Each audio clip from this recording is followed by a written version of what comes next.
say it was in your It was in the way you eat, your diet, your health. He said that too. But he was saying something about something else in your bloodstream or something. I forgot what it was. But, oxygen can't be in your bloodstream. Nah, fool.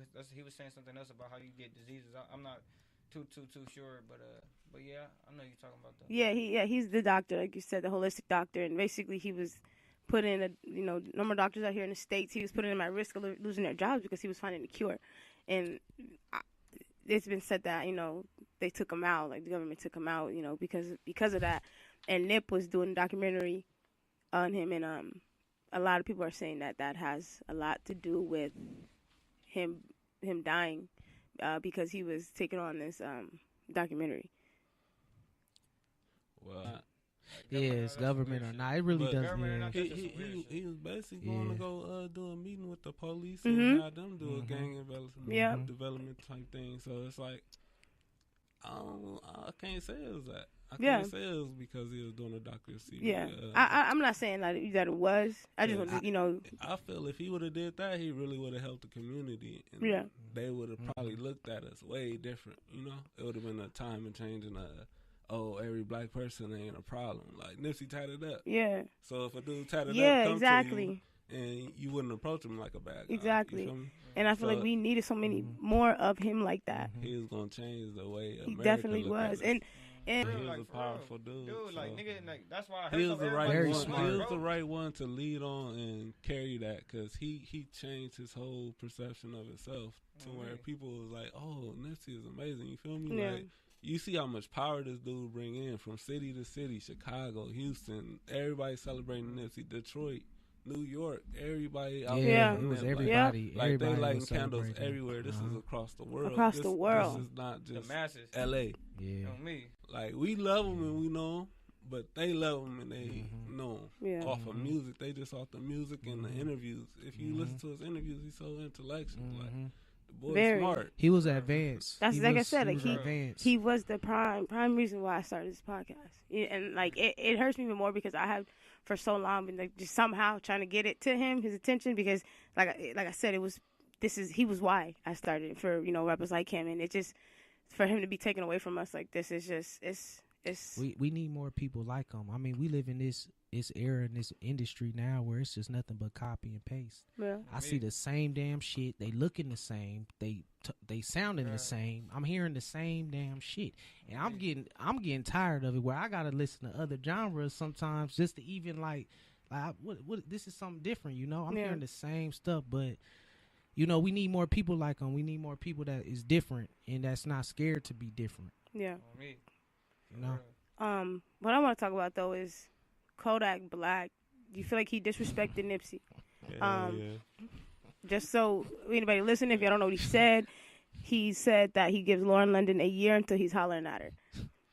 In my opinion, I think he was 1,000% disrespectful. I don't think that was any situation to play with. No matter how you put it, it wasn't funny to me. Very disrespectful. He said a lot worse things than that. And you was like, that was light right there. Yeah. He called her a widow hoe or something. Oh, he like did? That. I missed that. It was very disrespectful. I didn't know he said all that.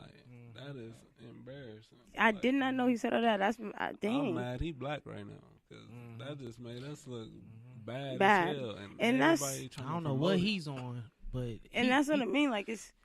People like him, like you said, it makes us feel bad. It's embarrassing to our community. That's crossing every line in the book. Like you don't fuck with a mom's, his girl, or a seed, and that's law. Like that's law. Exactly. If I know this man girl or this man girl, I ain't gonna holler at her. That's foul. Yeah. Especially you talking about Nipsey Hussle. Like he wasn't just your average nigga. He was different. He was respected, and then that man. To just say something negative like that, very disrespectful. And I'm glad T.I. and Game and the Game and all them the tank too. Yeah, right. He's singing Tank to check. Had to check him. T.I. said expeditionally. Expeditionally. Right. He wasn't playing. He wasn't playing. Speaking of Kodak Black, a lot of people have been saying because he has these rape allegations against him right now, and they like I saw somebody tweet or something. You know, they were saying basically how he has these rape allegations against him, and yet people like T.I. in the game are defending him. Or I'm sorry, not defending. They are defending Lauren London, and it kind of looks as if they're only defending Lauren London because if she was the wife of somebody they respected. They're not defending her as a woman. They feel like, people are saying that if they're gonna check Kodak Black for saying that, they need to check him for every other thing. How do you guys feel about that? Personally, he say, she say. Because if you say he's a rapist and it don't go, exactly. Rapist, that's what I said. Like, it's an allegation. Yeah. It's an allegation against. Once that get charged, and it's my point. That's my point. Added to it. My whole thing is they can't get mad or check him for something that is an allegation. It's an allegation versus something that everybody saw. You could prove that he said that. So I don't feel like. Because everybody, it's always been talked about and said how women in hip hop are not respected or disrespecting this and that. So I feel like they were coming to her defense. Not just it may have something to do with the fact that she was Nip's wife, or she wasn't his actual wife, but still, you know what I mean. No, they was married. They were really married. I heard that. I read something that they were supposed to. Because I read something like they were supposed to get married. Oh, so they were actually married. Dang. What I'm confused is, what does Kodak Black cases got anything to do with what he said? Yeah, and what does it have to do with anything? And he had to say it with how disrespectful he was. Point blank. Period. He was disrespectful. Yeah, he was disrespectful, but right now that's not even true or not. Exactly. That's what I said. Once it get found true, then that's what it is. He already disrespectful before he even get there, because he disrespected so many other people before Nipsey girl. You feel me? Like, yeah. There's so many people. I just hope. And he keep getting away with it. Back in the day, he would have been handled. Yeah, I mean, he better be be on his P's and Q's that they don't get handled. Right. I saw something that people were putting out candles and like holding like vigils in front of his concert in Virginia. They were like holding like vigils for Nipsey Hussle in front of his concerts, and I was just like, damn. Yeah, that's crazy. But I mean, I don't blame him. He was disrespectful. Like. Didn't somebody like stop selling his music online? Or a lot of people are saying that. A lot of DJs. I posted that. Yeah. No more Kodak Black, no more Future. No, and then Future, that's the other thing. What happened to Future? Future talking about he's basically saying that he was on the same tip as Nip as far as like bringing change to the communities and doing like, bro, what? I've been to Atlanta. They ain't even like you. Oh, man. Come on now. Half your songs you talking about lean. You nowhere near him. Like, I feel like you gonna keep somebody drugged up. That's all. Exactly. I feel like you got every drug in the book. You own them. The closest thing. Or are you fooling people like you own them? The closest thing we got now to Nip, in my opinion, would be somebody like J. Cole. He's the closest in my opinion. You got Kendrick. Oh yeah, Kendrick too. And you got YG out there. He gives back to a lot to the community too. I see a lot. I see him a lot, and like doing stuff for the community and the children. I just think we need so many more people like Nip, giving back to the community, helping out to the community. And he was the way he was so involved. Property. Exactly, yeah. Like the way he was so involved with the neighborhoods and how he was so for taking care of everybody. Like I said, he's going back and building businesses so his people can work. Like it's just hiring felons so they can work. Like, it's just felons jobs right off the top. He was such a bright light in the dark room, but they always see the good ones go, right? But the light getting brighter now. Yeah, everybody on them now. Everybody researching them. Everybody figuring them out. Yeah, he's back on the Billboard at number 2. Right now. Yep. Top 100. It just hurts that he had to go to see this. Like, and the way he was trying to do so much stuff coming up. Like you can see him like gathering people from different sides, going to the graves, hopping on the train with them, like riding around. Next day he go to the Bonnie Hunters and sign them. Yeah, them two hoods don't get along. He was able to move like that. You feel me? Like the way he moved, it was godly. Like, and you said you grew up with him, right? Or you? Yeah, like from young age. I'm talking about. I was like 9th grade, 10th grade. You feel me? Ditching and shit. Crenshaw was like Crenshaw High is like right there, bro. It's right there on the Ave. So I went to View Park, so I'm over there. I was on Crenshaw and Slauson, right there, further down the street.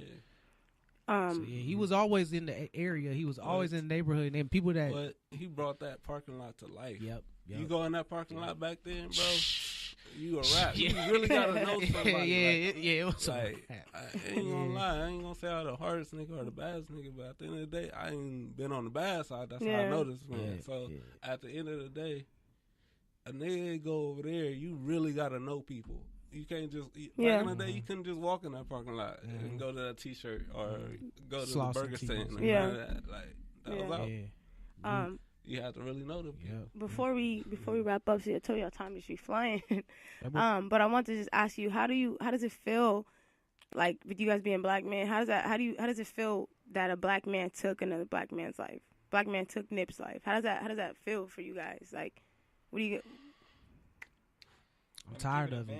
It hurt, but that shit happen every day in our community. You feel me? Like I'm from the west. Like my grandmother and stuff.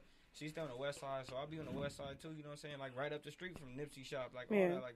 Like I'll be over there. I don't really know too many people in that area, but I mean, shit, man. People get killed all the time. You know what I'm saying? And even though it hurts that it's Nipsey. It really hurt. It feel like you lost a family member, almost in an aspect. You know what I mean? But I mean, shit, we see death all the time. Yeah. So, but I mean, in a sense, like, you know, it was just one of us again taking out another one of us. Like, I mean, it hurt, but I mean, this shit ain't gonna never stop. Like this black on black shit ain't gonna never stop. Cause not even saying like Nipsey had beef with nobody, but just beef with black on black, black on Mexican, black on brown, whoever. You feel me? Asian on whoever. It's gonna keep happening because everybody's not like minded. You feel me? It's always somebody with a different mindset than you. So you can't. So just because it's black on black, that don't mean shit to somebody else. They be like, this nigga just beat up my brother. He just robbed my cousin. Yeah. I'm about to slide. Yeah. Like that. So I mean, it hurt, but it's normal to some people. Yeah, it's you guys get numb to it. I feel like in order to get black on black crime like not existing, you gotta basically get brown on brown pride. You gotta get them two together to work with their people and us to work with ours. Because once ours get hit, everybody want to blame it on a black person or a Mexican. Depending on, you know, the situation or the area. But at the end of the day, it could have been black on black or it could have been Mexican on black. So you never know. It's like certain situations, like the Nip thing is for sure black on black. But in order to get the whole mass to stop, we honestly all got to stop. It's exactly. Good. It's good. Exactly. It's good that the hoods is getting together, but the big homies got to check the little homies too. Definitely. Because the little homies running wild. I seen a nigga post peach tree on this motherfucker. Peach tree. They said ain't no peach tree. And I'm like, what the fuck is this nigga talking about? Foolish. Yeah. Foolish. And I feel like, you know, he was. The little guys gotta get it together. And it's like I said, it's like walking zombies out there now. It's like they don't even. It's no respect, no responsibility, no accountability no more, man. No respect. That's the big thing. And I feel like he was teaching so much to the young cats out here now. To everybody. Yeah. Definitely. Everybody. Yeah, of course. He was dropping gems his whole life. He was more power. I definitely feel like he was slept on for a while. But look, he ain't gonna give it to you. You gotta go strive go for get it. You strive for it, then you get it. You gotta go get it, definitely. It ain't a message that's gonna like, oh, if you don't do nothing with it, you just sitting with it. Like, you wasting your time. Yeah. But if you go back and study that and learn it, you'll be unstoppable. And you build around you to where you got people you know. Yeah. You already know them. You ain't got to guess. Yeah. Right. All right. Well, I think that wraps up. Again, this episode was all dedicated to Nip. I want to thank you guys again for coming out. So one more time, we got in the building. Millie Tay. And where can we find your music? Where can we follow you? All that good stuff. You can follow me on Instagram at Millitae, MILLYTAE, or YouTube, Instagram. It's all the same thing. Twitter. And Young Sino. You can follow me at Young Sino or whatever. You can find my music at Young Sino. All that. It's like $100 bill, but without the T. All right, and Don Vito the One. You can find me on Instagram. Special guest Don Vito. You can find me on